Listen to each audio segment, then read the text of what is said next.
Hey folks, and welcome to Crit Hit's 1000 subscriber special. Honestly, it's been a heck of a journey that has seen this channel and its content evolve more than a few times. For instance, whilst folks new to this channel are apt to be more familiar with my works as an indie game reviewer and an indie dev interviewer, there was a time when there was a lot of goofy Let's Plays content around. It's gone now mostly, but you can still check out the Crit Hit Versus stuff. Also, the whole TTRPG stint, which, not gonna lie, I still love that kind of content, even if it's a lot of work and organizing player schedules was like shepherding lemmings. What I'm trying to say is I really appreciate everyone who stuck through all the growing pains for this channel, and the new folks who heard me ramble about indie gaming and found that it resonated with them. Which is why I prepared something special today. Something I felt like I was never going to do when I first made this channel. That's right, for the 1000th sub special, we're doing a top 10 list. Specifically, a top 10 list of indie games you can use to flambe your friendships and start flame wars with acquaintances because, well, sometimes those neat looking games might be a little bit more vicious than they let on. So strap yourself in, it's time to find out what games you can be that guy in. And you can stay tuned after the list for a couple other announcements because why front load everything? Number 10, Phasmaphobia. Yeah, so, you might not think that a game about hopping into spooky houses with friends and haunting ghosts would make this list, but hear me out. After all, you've never quite borne witness to the sort of ineptitude I bring to this game, like carrying around candles instead of flashlights so I can set up some sweet mood lighting for the ghost, plausibly while my friends are hunting for evidence. And let's not forget the ways that this can go tragically wrong, such as when the ghost proceeds to blow out said candle and I then flee into the obscuring darkness of whatever hated and haunted abode we're currently wandering through. That said, not all of my unfortunate flights end up with me being a corpse-themed carpet. Some of these acts of cowardice instead leave me whipping into a room only to neatly slam the door between myself and the ghost, and my buddy who is desperately trying to follow along. Sorry, my dude, I'm sure that the Wraith only wanted to talk, though. And, you know, my crew would not be happy with my summary of these events if I didn't factor in my love of head-mounted cameras. Not for their utility, mind you, since they have a bad tendency of messing with their carefully orchestrated array of cameras.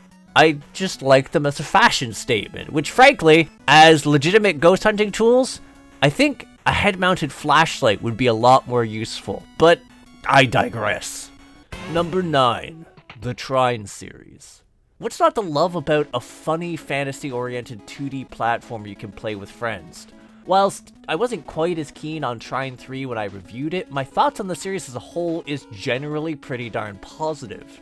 Especially given that it arms you with a trio of distinct characters to master, each of whom have unique abilities to both kick ass and solve puzzles with.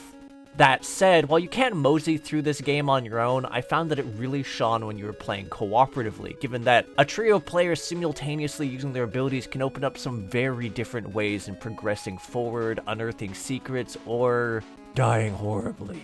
Because let's face it, once you give a friend full control over someone you need in order to advance, you're wholly reliant on them having your well-being at heart, and let me tell ya, when it comes to my editor's intentions, it sometimes boils down to simply waiting for the optimal moment to knock me over into a pit of lava with a floating box, or to break a precarious platform I was standing on to see the result. Not that you need to try for things to go horribly awry, given how fiddly some of the platforming segments or puzzles can be. After all, not everyone is quite as precise when placed under pressure, and things can definitely get heated when you barely manage to pave a path forward for your comrade, only for them to drop dead at the finish line. At the same time, I don't actually regret all the time I spent spelunking through Trine 2. There's just something satisfying about turning the game into a complete train wreck, such as prevailing over platforming or puzzle sections by stacking up ludicrous Jenga towers of garbage, or balancing a buddy on a levitating box while certain death looms below. Number 8, Monaco. You know those heist movies where there's this impossible job and then you're introduced to a gang of slick heisters and their implausible plan to succeed? This is sort of like that if you squint. That's not to say that Monaco doesn't provide an absolutely solid combination of stealth and puzzle elements for you to play with. It really does, with an absolutely solid story to boot, and actually wound up motivating me to pour over the entire game in a single sitting to see it through. No, I get all squinty because I'd be hard-pressed to remember a co-op situation that didn't end with someone getting caught doing something suspicious and turning everything into a gigantic mess. All of a sudden, that suave and stealthy entrance you made doesn't matter because one of your buddies is lying in a pool of blood surrounded by guards, another's running in circles desperately trying to collect loot, a third is murdering a guard somewhere and dragging their body over to their corpse closet, and I'm just sitting pretty in a shrubbery all shacked up until the heat dies down. Well, sometimes. I'm hardly flawless when it comes to skulking, so there's been more than a few moments where I'm getting a club sandwich courtesy of a seriously sour security guard, which also means I'm more than familiar with the sinking feeling that comes with watching a friend meander over to revive me, only to get distracted by something shiny, and then cornered and brutalized. Also, those heartbreaking hope spots where they've almost revived you and then run away in order to evade an oncoming patrol, just God. And yet, all of that simply adds to the perverse sense of satisfaction to be had in salvaging a scuffled plan from the brink of ruin. Sure, it's not quite the same as a slick, seamless entrance and exit from a bank, but there's some magical moments to be found as your band of larcenous lemmings Kool-Aid man their way in and out of jobs. Number 7. Risk of Rain 2. Now, before anyone asks why Risk of Rain 1 or the series at large isn't being invoked, it's mostly because I found it a lot harder to do co-op stuff in the first game. Risk 2 changed a lot compared to its predecessor, as not only it brought the game to 3D, it also made it extremely accessible as a co-op game you can play with friends. In any case, the game's an action-oriented roguelite that sees you doing your best to survive a mysterious and hostile planet against gradually mounting adversaries. And I don't mean this in the traditional as you stride through stages, the enemies in the next biome are tougher. No, Risk of Rain's difficulty actually scales up the longer you drag your heels, constantly spawning in fresh enemies to harass you, whose overall strength and resilience is perpetually in the process of scaling up. And that's without factoring in their elite peers. It's honestly an incredibly harrowing mechanics, as not only does it add an anxious tension to the act of trying to find the way to the next stage, it also makes the act of going off the beaten path in search of finding items to power yourself up an even bigger gamble. Frankly, it's that sort of aimless dicking around that's more apt to infuriate friends who might be hoping to challenge the stage boss before it becomes too swole to succumb to your meager arsenal. And hell, if you do find something, well, that's a whole other issue entirely, given that you don't actually share items. It's entirely possible to just vacuum up unique items that might have been a major boon to a buddy's build without even really thinking about it. Frantically scooping things up as a fresh swarm of enemies descend on my location in the hopes that one of them might help turn the tide is definitely something I'm guilty of, especially given the fact that if you do die, you're staying dead until the end of the stage, something which can lend itself to a decisive difference in strength between players, and also some moments of dread when the player with all the fucking item dies and leaves the undergeared or underleveled player the one standing. Thankfully, I was pretty hard-pressed to find anything that potentially led to friendly fire. At least, until I started messing around with my friend's artifact collection. Because yes, there's entirely a relic that enables friendly fire for monsters at the cost of enabling players to kill each other. Another one that causes everyone to die when someone goes down, or one that multiplies your damage 5-fold at the cost of giving you 10% health. There's so many options, and they're super fun and super stupid, and I was banned from touching these artifacts pretty quick. Number 6. Kill Squad. Kill Squad's essentially a distillation of the old adage, see new places, meet new people, and then kill them. Given that you're essentially a spacefaring, super-powered merc whose jobs uniformly involve traveling to various planets in order to solve problems. And by that, I mean a lot of murder. Honestly, it's a fairly story-light experience with most of the focus being on its mechanics, and on that front, it's a fairly interesting beast, given that it's essentially an isometric action game that plays out either like a hack and slash, or a twin-stick shooter depending on which of the mercenaries you're using. In and of itself, this makes things pretty neat, given that each of the characters feel unique enough to influence the way that you tackle not only the swarms of monsters Kill Squad throws at you, they also heavily influence the ways you can tackle each of the game's badass boss battles. That said, that's hardly the only peculiarity, given there's some noticeable MOBA influences in its design. Which is to say, you start each stage at rank 1 and need to advance forward in order to get stronger and gradually unlock passives, though I did find the fact that you could tailor which passives you'll acquire as you rank up charming. Still, for those invested in permanent forms of progression, they do exist. First off, like I said, there's the passives you receive as you rank up, which, in order to form dynamic and powerful builds, you can go and purchase different ones and set them up so that you actually gain strength in very distinct ways, even on the same character.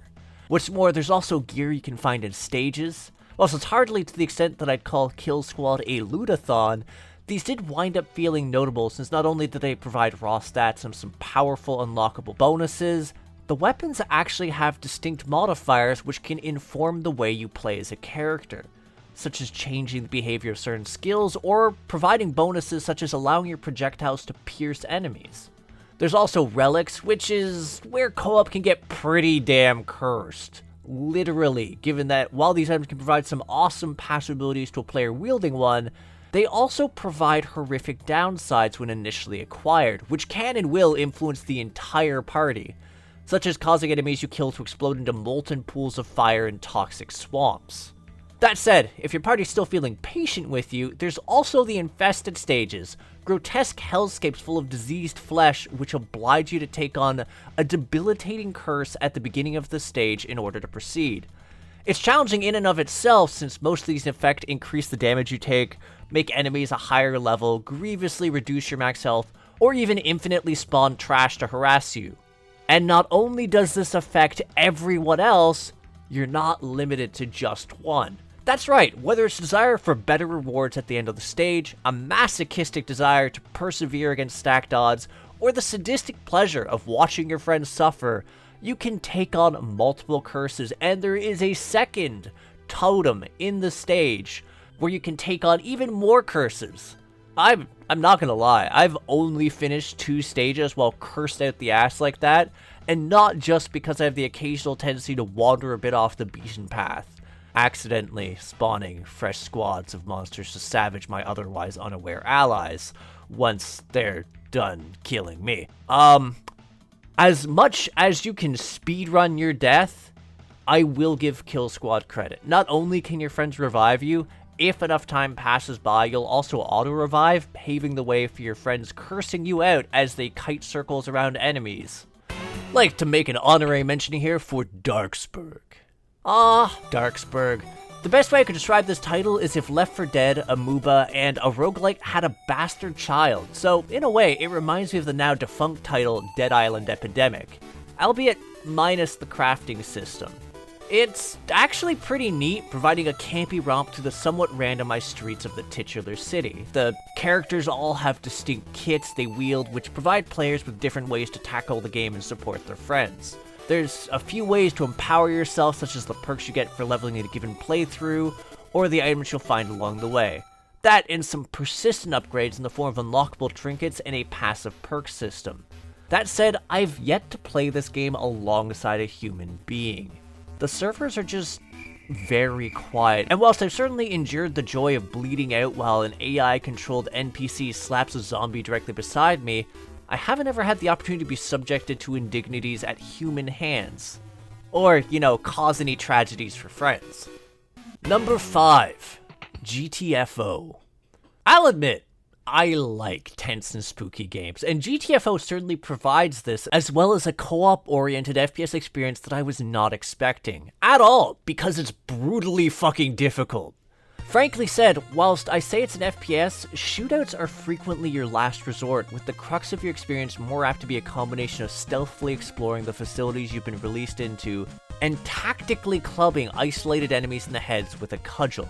In fact, I think my first foray into the game ended almost as abruptly as it started when I decided to put a bullet into an enemy and promptly alerted a swarm of creatures to my position. Given enemies are pretty damn lethal, well, things wrapped up quickly. And then the exact same thing happened when I tried to bring a friend in. In fact, each time I introduced a new buddy to the game, I'd essentially deal with the initial deaths caused by overeager bloodthirst. GTFO is one of those titles that can be enjoyable, but it's not really the sort of thing you want to saunter in casually, given it represents a commitment of time and a certain level of forethought as you progress into bases. Especially given that once your entire squad's wiped out, you'll be returned back to the menu with nothing to show for your troubles other than the salty taste of defeat. Yeah, GTFO is a brutal experience to the point that I've yet to successfully clear a level while playing alongside friends, though I've gotten pretty close with some of the people who hang in the servers. Still, its matchmaking is a bit finicky, so I'd suggest joining its Discord or playing alongside people you know. Just bear with the initial matches where things go horribly wrong as they get used to the joys of accidentally setting off alarms and getting you all killed, or just running out of ammo and getting you all killed, or walking straight into an enemy they couldn't see in a fog so thick you'd think you were in Silent Hill and getting you all killed. Okay, so secondary honorary mention here, and this goes to Stardew Valley. At this point, I'd probably be hard-pressed to find someone unfamiliar with the cute farming simulator known as Stardew Valley. Frankly, the game managed to devour my soul for a few weeks. It was just soothing in a weirdly addictive way, whether it was the act of tending to my fields, fussing over animals, chatting with my neighbors, or my long deep dives into the mines. That said, I wholly acknowledge that this game is rife for ways to scuttle a friendship, given that co-op mode essentially empowers someone to wreak havoc on your beautifully organized farm. Only mine looks like a potato, so really you can just go uphill from there. Number 4. Armello. Ah yes, Armello. Sometimes I just get the itch to sit in a virtual table with some friends, or randos on the internet, and plot out regicide while being a deceptively cute animal. Yup, that's the premise of the game. You're just trying to fix the whole kingdom in turmoil thing by beheading the issue. And just like I said in the review I did of this, well, it's quite fun. There's a lot to be mindful of, which I love, given that you're not just needing to navigate the board in order to achieve your objectives, and at locations like towns to finance your ventures, you're also managing a deck of cards, which provides you all sorts of flavors of fun to indulge in. Some of them are fairly straightforward, with equipment to keep yourself going, or maneuvers meant to buff yourself. But the deck also has so many ways to screw over your friends. Don't like that one of them is moving around so much? Poison him, so he dies in the midst of his journey. Is one of them trying to become regent through prestige? Smear his name, steal his prestige, or just kill him with a well-aimed lightning bolt. I'll admit, I also really enjoy the way that alliances tend to dynamically form, the emergence of clear-cut victor causing people to rally up in order to try and snatch a desperate last-minute victory. They're also the sort of ill-fated endeavors that barely last long enough for their common enemy to die before everyone gets right back to the business of planting daggers in each other's backs. Not that you need to be that aggressive, there are quite a few avenues to victory, and sometimes it simply boils down to keeping out of the way as the rest of the game devolves into a hatchet fest. Frankly, I really enjoyed the fact that there was just such a diverse array of characters to choose between, because it meant there was a lot of available playstyles for me to choose from. Number 3 is Not Among Us. You can't make me like this game. Maybe it's the fact that I've only ever played it with strangers, but it feels like taking the formula of more deductive-oriented games and boiling it down strictly to hearsay and snap decisions. That's not to say there isn't some terrible comedy to be found in that, but if I want to be stabbed in the back by friends, I'd play Number 3 for real, Town of fucking Salem. Okay, not literally fucking. I'm sure someone has Rule 34 in it, but please leave me out of the loop. Anyways, for those unfamiliar, you're essentially thrust into a small town of 15 players and have to figure out what roles other people are, and then get those of a different faction from you lynched. Given that the roles that show up in a given round are somewhat randomized, especially if you play in chaos mode, it can be incredibly difficult to suss out who to trust, making it a chaotic mess of investigative process and, well, murder. Whether it's nocturnal annihilation or democracy leading to a air-quote lawful and air-quote lynching, you're going to be playing with the lives of your neighbors on a daily basis, while doing your best to stay alive and keep the people on your side alive. It's fraught, it's frantic, and a lot of fun, whether with strangers or with friends. And it's for that reason that I found myself diving in and out of it for years, to the point that I have 1,879 hours of playtime. You'd think I'd have reviewed it by this point. Anyways, number 2, Project Winter. This is somewhat reminiscent of Salem, given that you're attempting to suss out a traitorous individual in a small gathering of people. Or, to kill all of your unwitting victims. That said, where Salem is a turn-based endeavor that puts a lot of power into deliberate voting and actions you need to lock yourself into doing, Project Winter mixes in a more active element. See, the game's also an exploration-oriented hypothermia survival title. That's right, you not only need to fend off traitorous jerks, you also need to be doing your best to stay fed, keep warm, not die to the local wildlife, and advance goals needed to call a rescue to your location. Honestly, it's pretty fraught. It also empowers you to screw up royally, given that there's nothing to stop you from getting punched to death because someone gets a bad vibe. Or just happens to be a jackass. Quite frankly, I can't count the number of times I'd been stabbed or shot because I was adjacent to a traitor when someone figured things out. And let me tell you, getting a face full of buckshot in the game hurts. Still, if you enjoy watching your friend take hatchets to each other while you sit back and warm your hands over a fire, this seems like a fine way to while away an afternoon. Number 1, Crawl. Crawl is, at its core, a multiplayer-oriented experience, and while you can play it with bots, I think it really shines when you're playing it with friends. After all, there's something special about witnessing the startled reaction of your buds, as the cozy campsite in the beginning devolves into an eldritch-induced free-for-all between all the players. And that's just the introduction. Once the dust has settled and you've put your pals to the sword, you're now left with your actual task. There's a trap-laden dungeon to explore, made all the more deadly courtesy of freshly filleted friends who are now haunting your ass. Yeah, that's right. Whatever sense of jubilance you felt at surviving that first room is apt to be short-lived, given that the ghostly group that hounds your every step. Free of their earthly vessels, they can now possess the dungeon's diabolical traps, and the unhallowed minions that occupy each floor. Every new room providing them a fresh opportunity to exact their revenge. And they have a hell of an incentive to do that too, given that whoever lands the killing blow will find themselves freshly reincarnated. Something which not only provides the satisfaction of sweet, sweet vengeance, it also provides some of the means of escaping the dungeon, because only a champion of flesh and blood can track down and defeat the eldritch abomination that guards the way out. It's this dynamic that turns Crawl into a sort of race, as the human player does his best to acquire the gold experience and gear necessary to confront the Eldritch Lord. That said, they're not the only ones growing more powerful. Over time, the Phasmaphobia players will find their own arsenal of creatures evolving, their overall strength and abilities changing with time. What I'm trying to say is, if you're a fan of competing with buds and snatching away their hard-earned victories at the last minute by smearing them into paste, Crawl might be for you. It is a genuinely solid title, something I'd stated in my review for it a few years back, and which still holds up to this day. Just, don't judge me for how much glee I take from croaking my friends. Anyways, this brings our list to a close, at least until I decide to find a fresh new batch of titles to get unfriended over in the meantime. Though, maybe this will be the only top 10 list I make for this channel. In any case, I figured now would be a good time to go over a few odds and ends about crit hits, since a lot has changed about the content and format over the years, and I'd love to address some things and hear feedback from longtime listeners and the ones that have freshly found my content.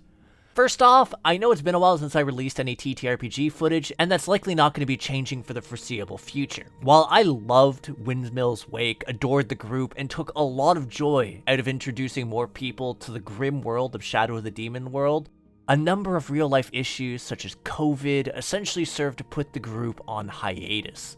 Between that and the amount of editing effort put into each episode, it's likely going to be some time until I do return to that sort of content. And even if I do, I'm unsure if I'd return to this channel for it, or if I'd make a side channel. Honestly, on that front, let me know your thoughts in the comments as to whether you'd want to see it stored here or somewhere else. Secondly, crit hit versus content.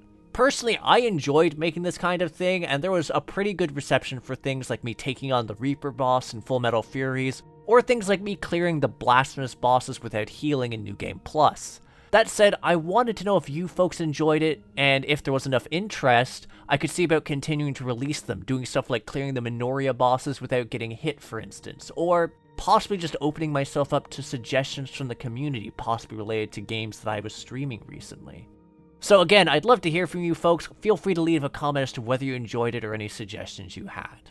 Thirdly, a Patreon. As I'm sure a number of you folks may know, YouTube is not a paying gig unless you have a massive audience, and this channel takes a considerable yearly income to maintain because I hire editors, buy assets, and the like. So I decided to try my hand at starting a Patreon in order to offset that. For the moment, my Patreon goals are likely to be humble, more meant to cover the month-by-month cost than anything else, with some goodies like a Discord role, a private Discord chat, and votes on the sort of content I'll be doing next on stream or for the reviews. That said, if I do manage to get some traction to the point that I could either take on more editors or extend the amount of hours they can work, I've been considering the idea of doing larger scale episodes. The foremost example that I can think of this is the idea of reviewing all 3 of the Banner Saga games as not a trio of individual reviews, but as one massive review that ties the 3 games together, focusing on their narrative tie-ins as well as the mechanical evolutions between the titles. That said, I'm aware that that'd be a heap of work, representing a lot of time in writing, additional research, fresh footage farming, and oodles of editing time. Hence why I'd be waiting until I could more reasonably support myself and my team. Anywho, that sums up what I had to say about the state of the channel. Beyond that, I'd just really like to say thank you to my subscribers, and as all the people who stopped by to listen to my opinions on indie games and my interviews with developers. The kind words and thoughts have helped a lot over the years, and I've appreciated some of the critiques I've gotten as they've really helped me to grow and evolve. I genuinely look forward to seeing more of you folks in the comments and on my Discord, whether it's to agree, disagree, or just to share what's on your mind. But yeah, if you haven't already done so and you enjoy the indie reviews, dev interviews, and gaming content, hit the subscribe button and the bell so you know it's a new release. You can also check out the video description for a link to the Discord if you want to check out the Crit Hit Cauldron community, as well as my Twitch. I've actually been streaming over at twitch.tv/Arlyeon for a while now, just so you guys could watch me get dunked on in real time as I game. That said, I'll catch you folks on the next episode of Crit Hit. Take care till then.